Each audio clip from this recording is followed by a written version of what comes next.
হরে কৃষ্ণ। জয় নিতাই, জয় গৌর। সকলে ভালো আছেন? অবশ্যই ভালো থাকবেন, সুস্থ থাকবেন। আমার সন্তানেরা তোমরাও ভালো থাকবে, সুস্থ থাকবে। সন্ধে 6:30 থেকে রাত্রি 8:30 পর্যন্ত আমার ফোন খোলা। যারা দীক্ষা নিতে ইচ্ছুক তারা অবশ্যই আমার সঙ্গে ফোনে কথা বলে নেবে, আমি সব কিছু বলে দেব। অঘ্রাণ মাসে ইতু পুজো, অঘ্রাণ মাসে বৃহস্পতিবারের যে মহিমা সেগুলো বলে দিয়েছি। আর এই যে অঘ্রাণ মাস আমাদের কাছে কতটা পবিত্র মাস, কতটা সুন্দর মাস। আমাদের 12টা মাসেরই 12 রকমের কাজ আছে, 12টা মাসের 12টা মহিমা আছে। এক একটা মাসে এমন এমন পবিত্র ধর্মের কথা বলা হয়েছে, কাজের কথা বলা হয়েছে, করলে আমাদের সংসারে মঙ্গল ফিরে আসবে, আমাদের সংসারে মঙ্গল হবে এবং আমাদের মনে শান্তি ফিরে আসবে। বোঝা গেল? আমাদের ধর্মে অঘ্রাণ মাসকে খুব গুরুত্ব দিয়ে দেখা হয়েছে আমাদের শাস্ত্রতে। পূজা পাঠের জন্য এই মাস খুবই গুরুত্বপূর্ণ মাস এবং ভগবানের খুব প্রিয় মাস। এই অঘ্রাণ মাস কিন্তু ভগবানেরও খুব প্রিয় মাস। এই মাসে এত সুন্দর আবহাওয়া থাকে, যেমন ফাল্গুন মাসেও না গরম না ঠান্ডা, সেই রকম এই অঘ্রাণ মাসেও না গরম না খুবই ঠান্ডা। এত সুন্দর আবহাওয়া থাকে। কনকনানি ঠান্ডাটা পড়ে আমাদের পৌষ মাঘ দুটো মাস। অঘ্রাণ মাসে কনকনানি ঠান্ডাটা পড়ে না, তবে এত সুন্দর আবহাওয়াটা থাকে, খুব ভালো লাগে আমাদের। এই মাস ভগবানের প্রিয় মাস বলে আমরা মানি। কেন না এই মাসে গীতা প্রকট হয়েছিল। ভগবান শ্রীকৃষ্ণের মুখস্থিত যে বাণী, সেই গীতা এই পবিত্র মাসে কিন্তু প্রকট হয়েছিল। কাজেই এই অঘ্রাণ মাসে যে কোনো দিন আপনারা গীতা পাঠ করতে পারেন, গীতা শ্রবণ করতে পারেন। এই পবিত্র মাসে শ্রী বৃন্দাবন ধামের যে বাঁকি বিহারী মন্দির আছে না, লাখো ভক্ত সেখানে যায়। সেই বাঁকি বিহারীর মন্দিরে বাঁকি বিহারী আছেন। এই বাঁকি বিহারী কিন্তু এই মাসেই প্রকট হয়েছিলেন। এই অঘ্রাণ মাসে ভগবান প্রকট হয়েছিলেন। তাই কোটি কোটি, লাখো তো দূরে থাক, কোটি কোটি ভক্তরা দেশ বিদেশ থেকে এসে দর্শন করতে যান। আবার এই অঘ্রাণ মাসে অবাক হয়ে যাবেন আপনারা শুনলে, আমার সন্তানেরা তোমরা শুনলে অবাক হয়ে যাবে। এই পবিত্র অঘ্রাণ মাসে ভগবান শ্রীকৃষ্ণ হিন্দিতে বলছে দুলহা দুলহা দুলহা বেনেছিলেন এই পবিত্র অঘ্রাণ মাসে। আর আমাদের বাংলায় বলা হয় বর সেজেছিলেন। ভগবান শ্রীকৃষ্ণ এই মাসে বর সেজে বিবাহ করেছিলেন রুক্মণী দেবীকে। এই মাসে নবান্ন অনুষ্ঠান হয়। এই নবান্ন অনুষ্ঠান গ্রামগঞ্জের মায়েদের কাছে অতি পবিত্র বলে ধরা হয়। এই নবান্ন অনুষ্ঠান মানে যত রকমের ফল, যত রকমের সবজি এবং অঘ্রাণ মাসে যে ধান ওঠে, নতুন ধান, সেই ধানকে কুটে যে চাল তৈরি করা হয়, সেই চালে নবান্ন তৈরি করে বাড়ির বাস্তু গোটা বাড়িতে দেওয়া হয় কলার পাতায় করে, এবং ভগবানকে ভোগ নিবেদন করা হয়। এবং গ্রামগঞ্জে যারা ভক্ত নয়, যারা বৈষ্ণব নয়, তারা কি করে, বাস্তুকে তারা ভাত বাড়ায় এই অঘ্রাণ মাসে। ছোট করে 2-4টে কথা। ছোটবেলার যে নবান্নের কথা আমাদের ভাবতে গেলে এত ভালো লাগে, সেই দিন আর ফিরে আসবে না। আর সেই শরীরটাও আমাদের এখন আর নেই। ওই ছোট্টবেলা জানো আমার সন্তানেরা, আমার মা, আমার ঠাম্মারা ওই ভোর, গ্রামের বধূ তো, তারা অত নিয়ম কানুন ধারতো না, জানতো না, কিন্তু বিষয়গুলো জানতো। তো ছোট ছোট ছেলে মেয়েরা থাকে এবং সবকে কি করতো, ভোর 3:30, 3টে 4টের সময় তুলিয়ে দিত আমাদেরকে, মানে ঘুম থেকে তুলিয়ে দিত। ঘুম থেকে ওঠানোর পরে আমাদের চোখে মুখে জল দিয়ে হাত ধুয়ে না আমাদেরকে ওই রাতের রান্না করা তরকারি ভাত যা থাকতো আমাদেরকে ভোরবেলা খাইয়ে দিত। কেন না, নবান্ন হতে অনেক দেরি হয়ে যাবে, না খেয়ে থাকতে হবে। তখন কিচ্ছু খেতে পেতাম না, না খেয়ে থাকতে হবে। একদম সদ্যজাত দুধ খাওয়া বাচ্চা ছাড়া বাকি যারা ভাত মুড়ি রুটি খেতে শিখেছে তারা পর্যন্ত উপবাস। কি পবিত্র দিন সেই দিনগুলো ছিল, কি বিষয় ছিল। তারপরে সেই ঠান্ডার সময় উঠে কাঁপতে কাঁপতে আমরা ভাত খেতাম, খেয়ে আবার মারা আমাদেরকে টিউবওয়েলের গরম জল টেপা টিপে এনে আমাদেরকে, তখন কিন্তু এই কারেন্ট ছিল না, তখন গ্রামে আমরা মাটির বাড়িতে মানুষ হয়েছি, খড়ের চাল, টালি, যে মাটিরটা দিয়ে তৈরি টালির চাল, ওইগুলো থেকে আমরা বড় হয়েছি। তো তারপরে আমাদেরকে তখন খাওয়ার পর হাত পা মুখ ধুইয়ে দিয়ে ভালো করে কুলকুচি করে তখন মায়েরা বলতো যা যা যা যা শুয়ে পড় শুয়ে পড়। তখন আমরা কি করতাম, ওই কাঁপতে কাঁপতে গিয়ে লেপ মুড়ি দিয়ে, আমরা কাঁথা লেপ মুড়ি দিয়ে শুয়ে পড়তাম। তখন তো শীতের এত কিছু ছিল না, এই যে এখন র্যাক কম্বল নানান ধরনের সব বেরিয়েছে, ব্ল্যাঙ্কেট বেরিয়েছে, তখন এসব ছিল না। তখন হাতে তৈরি করা কাঁথা, লেপ, তুলোর লেপ, এই সমস্ত, আর সেই ভেড়ার কম্বল বলে সেই কম্বল, তাছাড়া বাকি সেরকম কিছু ছিল না। কিন্তু সেই জিনিসগুলোই ভালো ছিল, প্রাকৃতিক থেকে যে নেওয়া সেই জিনিসগুলোই ভালো ছিল, যে কাঁথা, বড় বড় মোটা মোটা ভারী ভারী কাঁথা। তো যাই হোক, তারপরে আমরা বেলা হলে উঠতাম, সারা বাড়িতে আলপনা দেওয়া, গোবর দিয়ে উঠোন পিসিমারা মায়েরা সব নিকাতো। তারপরে তখন আমরা স্নান ধান করে, মায়েরা সব স্নান ধান করে রান্নায় লেগে যেত। আমার বাবারা কী করতো, বিরাট বড় সেই পিতলের গামলাতে নবান্ন মাখাতো। ওহ কি দিন ছিল সেইগুলো গো, ভাবতে গেলে খুব মন খারাপ করে যায়। তো যাই হোক, তখন দিন ছিল আলাদা, মানুষের মন ছিল আলাদা। তো এত সুন্দর মাস, এত সুন্দর পবিত্র মাস আমরা কিন্তু এখন আমরা হাতছাড়া করব না।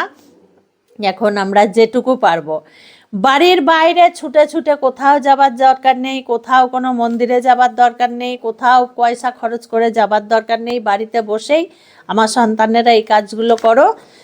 এই মাসে এই কাজগুলো আমরা অবশ্যই করব। কি না, যেমন বৃহস্পতিবারে মা তুলসী মহারানীকে অবশ্যই দুধ দেব, অবশ্যই দুধ দেব, তারপরে জল দেব। দুধের মধ্যে কোনোভাবে জল দেব না, দুধ 2 ফোঁটা তুলসী মহারানীকে দেব, তারপরে আমরা জল দেব। অশ্বত্থ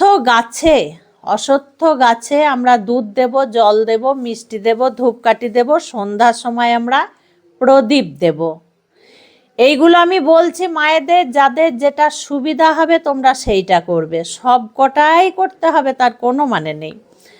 গোমাতাকে এই মাসে, এই পবিত্র মাসে গোমাতাকে গুড় বা চিনি বা বাতাসা বা নকুলদানা দিয়ে তোমরা রুটি খাওয়াবে, বা প্লেন রুটি খাওয়াতে পারো, বা ভাত খাওয়াতে পারো গোমাতাকে।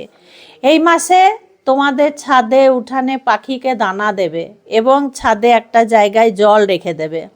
এই মাসে গরিবদেরকে শীতের পোশাক দান করবে, কম্বল দান করবে। কেন দান করবে আমি বললি, তার আগে একটা ছোট্ট কথা বলে নিই। না, কম্বলের কথাটা আগে বলে নিই, মনে থাকবে না আমার। কম্বলটা কেন দেবে?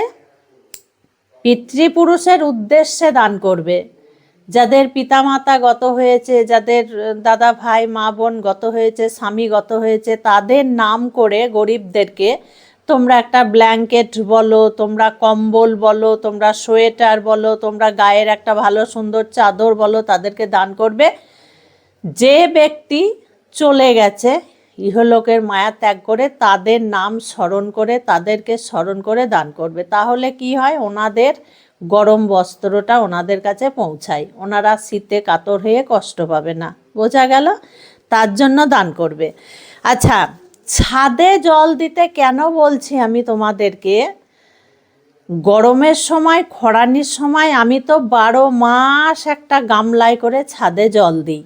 তো এই অঘ্রাণ মাস, কার্তিক মাস থেকে আমি দেখছি, গোটা কার্তিক মাস থেকে একটা ঘটনা ঘটে। মানে খরানির সময় হয়নি কিন্তু এই ঘটনাটা, জানো, এই শীতের সময় হচ্ছে দেখছি। তো আমি কাউকে বলিনি, ফার্স্ট আমি এই ভিডিওতেই বলছি। আমি যে গামলায় করে ছাদে জল দিই না, মানে সকালে এক গামলা দিয়ে চলে আসি, তারপরে বিকেলে আমি গিয়ে দেখি গামলায় জল যেমনকার তেমনি আছে। আমি পাখিগুলোকে দেখি, কেউ স্নান করে, কেউ খায়, তাতে তো আর ওই গামলার জল শেষ হবে না। পরের দিন সকালে আমি ছাদে ফুল তুলতে যাই, গাছে জল দিতে যাই, মা তুলসী মহারানীকে স্নান করাই, জল দিই। তো হঠাৎ করে আমি 2 সপ্তাহ ধরে দেখছি গামলার জল কিন্তু ফাঁকা, মানে সামান্য জল পড়ে থাকে, হাফেরও বেশি জল খালি হয়ে যায়। তো আমি তখন ভাবতে লাগলাম যে এত জল রাত্রে কি করে কে খায়? তো ব্যাপারটা দেখো, আমি অনেক দিন আগের কথা বলছি, যখন আমার এই সামনে ফন্ডে কোনো বাড়িঘর হয়নি, আমার ফাঁকা উঠান ছিল। তো তখন এই বারান্দায় আমরা গরমের সময় শুতাম, তখন তো এসি হয়নি। তো রাত্রে এমন এমন বিকট বিকট আওয়াজ পেতাম আমি, মানে আওয়াজ পেয়ে আমার ঘুম ভেঙে যেত। তখন তোমাদের ভাইকে, তোমাদের বাবাকে আমি ডাকতাম না, আমি উঠে দেখতাম। তখন আমার বাড়ির সামনে যে পার্কটা আছে, ওই পার্কে একটা বিরাট বড় হ্যালোজিন লাইট জ্বলতো। তো লাইটে আমাদের বাড়িটা আলো হয়ে যেত। তো তারপরে গাছের মধ্যে, আমার তো সামনেই অশ্বত্থ গাছ, বিরাট বড় গাছ, তখন দেখতাম ওই গাছে ডাল নড়াচড়া করছে আর অদ্ভুত অদ্ভুত আওয়াজ। তো তখন আমি ভাবতাম যে দিনের বেলায় যত পাখি আমরা দেখতে পাই, রাত্রে কিন্তু আরও অন্য ধরনের পাখি আসে। যেমন লক্ষ্মী পেঁচা আছে, আমরা তো অত দেখতে পাই না, লক্ষ্মী পেঁচা তো আছেই, তার সঙ্গে আরও মনে হয় অদ্ভুত অদ্ভুত পাখি আছে, বড় বড় অদ্ভুত অদ্ভুত পাখি। তারাই কিন্তু ডাকে রাত্রে আমাদের এই গাছে এসে, আর একদম ডালপালাগুলোকে নড়াচড়া নড়াচড়া করে, আবার পাখিতে পাখিতে মারামারি করে। তো আমার তখন স্মরণ হলো যে রাত্রে যদি ওই সমস্ত পাখি আসে, তারাই কিন্তু ছাদে আমার জলটা খায়। তো যাই হোক, যে খাই খাক, খাই তো, জলটা আমার যেহেতু শেষ হয়ে যায়, তাই নিশ্চয়ই খাই জলটা, এমনি এমনি তো আর শেষ হয় না। তো এখন দেখছি আমি প্রত্যেক দিন জলটা শেষ হয়ে যাচ্ছে। তা আমি বিকেলে কি করি, 1 গামলা করে জল ভর্তি করে দিই। সকালে গিয়ে দেখি অল্প পড়ে আছে, আবার আমি বিকেলে গিয়ে ভর্তি করে দিই। তো তোমরা সেই রকম, অবশ্য তোমাদের সঙ্গে এটা ঘটবে কিনা আমি জানি না, কারণ আমার তো গাছের নিচে ছাদ, ওই এত বড় গাছ, হয়তো অদ্ভুত অদ্ভুত প্রাণী আসে রাত্রে, তার জন্য জলগুলো খাই। যাই হোক, তবে ছাদে কিন্তু জল রাখবে তোমরা। বোঝা গেল? খুব দরকারি কথা, খুব দরকারি কথা। আমাকে এক মা ফোন করেছিল যে মা, গোপালকে সোয়েটার কবে পরাবো, গরম জলে স্নান কবে করাবো? তো আমি তখন বললাম, মা তুমি কি ঠান্ডা জলেই স্নান করাচ্ছ? বলছে হ্যাঁ মা, এখনও ঠান্ডা জলে স্নান করাচ্ছি। এক বৈষ্ণব বলল কবে কি একটা তিথি আছে, ওই তিথিটা পার হলে তারপরে গরম জলে স্নান করাতে হবে, এখন ঠান্ডা জলেই করাতে হবে। তো তখন আমি বললাম, তুমি ঠান্ডা জলে করছো তো স্নান? বললো না মা, আমি তো ঠান্ডা জলে করতে পারি না। যে বলেছে সে ঠান্ডা জলে স্নান করছে, তো তার খবরটা নিয়ে দেখো তো একবার। শোনো, যারা এখনো সোয়েটার বা টুপি গোপাল সোনাদেরকে পরাওনি, কৃষ্ণের গায়ে এখনো চাদর তুলে দাওনি, মা রাধারানীকে এখনো দাওনি, বিরাট অন্যায় হচ্ছে। তাড়াতাড়ি তুলে দাও, তাড়াতাড়ি গরম বস্ত্র পরিয়ে দাও, আর গরম জল করে অবশ্যই গোপালকে স্নান করাও। আর এই ঠান্ডার সময় প্রত্যেক দিন স্নান করানোর গোপালকে দরকার নেই, 2-4 দিন পর পর করালেই হবে। যেমন আমরা বাচ্চাদেরকে তো প্রতিদিন এই ঠান্ডার সময় স্নান করাই না, 2-4 দিন পর পর করাই। সেই ভাব নিয়ে তোমরা অবশ্যই করাবে। যতদিন ঠান্ডা থাকবে, যতদিন তোমরা ঠান্ডা জলে স্নান করতে না পারবে, ততদিন গোপাল সোনাদেরকে ততদিন কিন্তু ওই গরম জলেই স্নান করাবে। যখন তোমরা গায়ে ঠান্ডা জল নিতে পারবে, তখন ভগবানকে ঠান্ডা জলে স্নান করাবে। কাউরির কথা কিন্তু শুনবে না তোমরা, বোঝা গেল? গরম পোশাক অবশ্যই পরিয়ে দাও, আর কিন্তু দেরি করো না। ভগবানকে গরম পোশাক না পরিয়ে আর কিন্তু থাকা যাবে না, বেশ ঠান্ডা পড়ে গেছে, বোঝা গেল? অনেক কথা বললাম, তোমাদের সামনে কথা বললে আমার খুব ভালো লাগে, তোমাদের ফোন ধরতেও আমার খুব ভালো লাগে। সারাদিন নিজের কাজে ব্যস্ত থাকি। কিছুটা তোমাদের বাবা চলে যাওয়ার পর থেকে আমার সত্যি তোমাদের সঙ্গে গল্প করতে, কথা বলতে খুব ভালো লাগে। কারণ তোমার ভাই যখন আগে বাড়ির বাইরে চলে যেত, তখন জানতাম তোমাদের বাবা আছে, আমি তখন বাইরে বসতাম, তোমাদের বাবাও বাইরে বসে থাকতো, গল্পও হতো, মালা জপও হতো, সবই হতো। তো এখন তোমরা ফোন করবে যার যা দরকার, তো আমি তো বলেই দিই তোমাদেরকে, তোমরা তো নানান প্রশ্ন করো আমাকে। তো এইভাবে দিনটা কেটে গেলেই হবে। তোমরা পবিত্র এই অঘ্রাণ মাস পালন করো। খুব ভালো থেকো, সুস্থ থেকো, প্রত্যেকটা ভিডিও কিন্তু দেখতে থেকো। আর এই মাসেও তোমরা পারলে একাদশীর দিন হোক বা দ্বাদশীর দিন হোক, পবিত্র কোনো নদী গঙ্গায় স্নান করে আসবে। মানে এই তো অগ্রহায়ণ মাস পড়লো, স্নান অবশ্যই করে আসবে। আজকে আসছি। হরে কৃষ্ণ, জয় নিতাই, জয় গৌর।